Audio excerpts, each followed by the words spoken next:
Hi, this is Sean Weaver with Six String Country, and in this lesson we'll be taking a look at Goodnight Irene.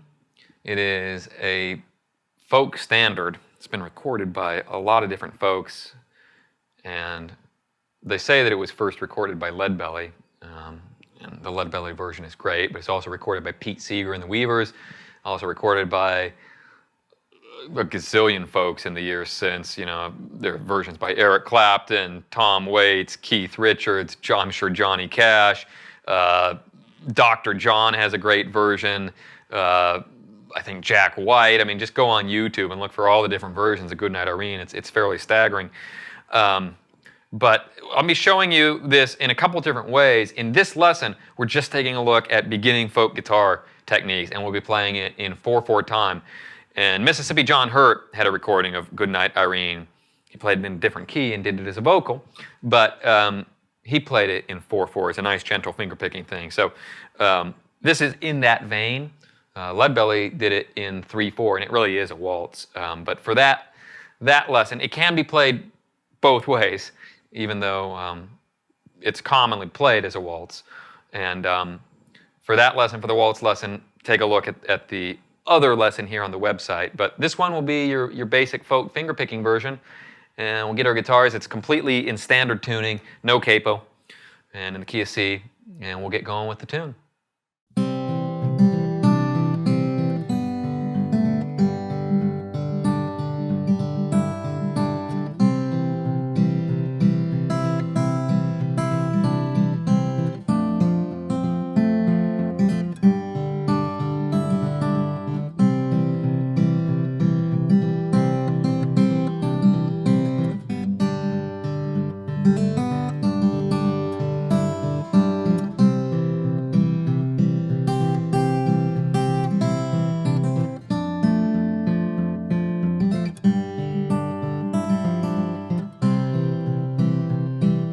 So once our guitars are in tune, starting out, mel bass, C chord. And we don't want to mute anything in the bass.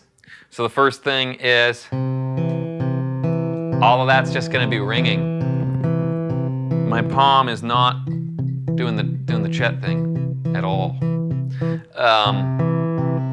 The other thing is I'm going to be having the bass going on, and as I add the melodies in, occasionally my index finger will articulate an open third string just to give it a little rhythm. So you see that like in measure 1, 1, 2, 3, and 4. I do that. And when you play that like about, I think Mississippi John Hurt played it about the tempo I played it at, although in a different key, and he sang it.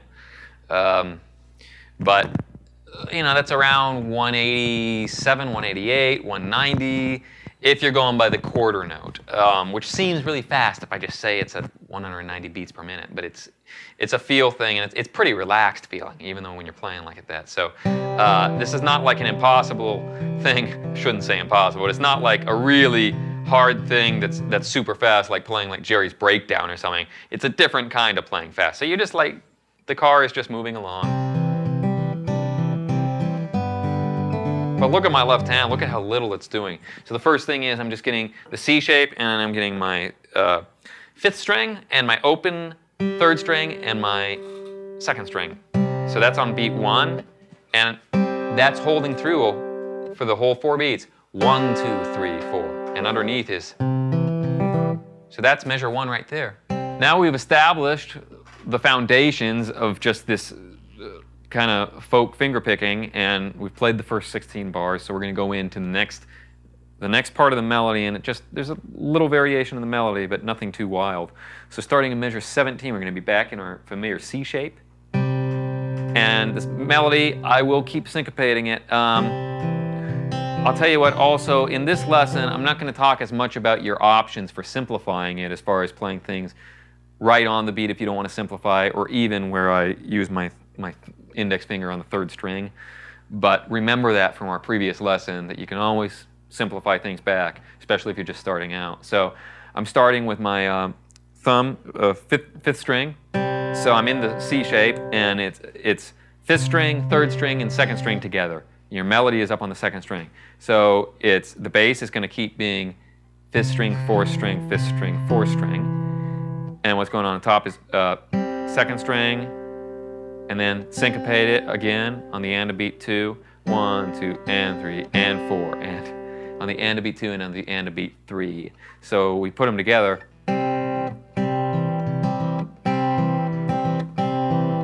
And I'm definitely brushing up with my finger there on the and of beat 3. It's not, in other words, it's not like I'm grabbing it like this all together.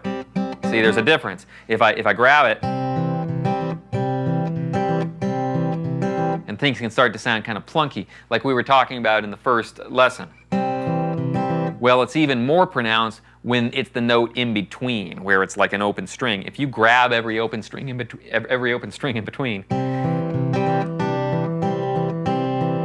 hear how that kind of sounds like it's maybe a bit more than you want. So if you just brush up, it's a little thing to go with.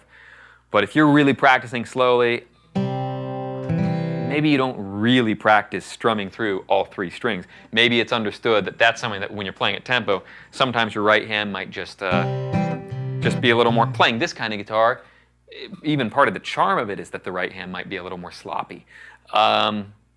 You can sort of try to dial that in and really practice that. If that's a sound you really like and you want to be able to recall at an instant's moment, at a moment's notice, great. But when you're practicing things slowly, really get the melody, get the bass, the chords, get the spirit of the tune, focus on that, and sort of remember what the difference is between really learning the tune and then the stuff that's just interpretive on top of that. So those are some parting practice suggestions. And with that in mind, we'll go ahead now and play this final section at full performance tempo.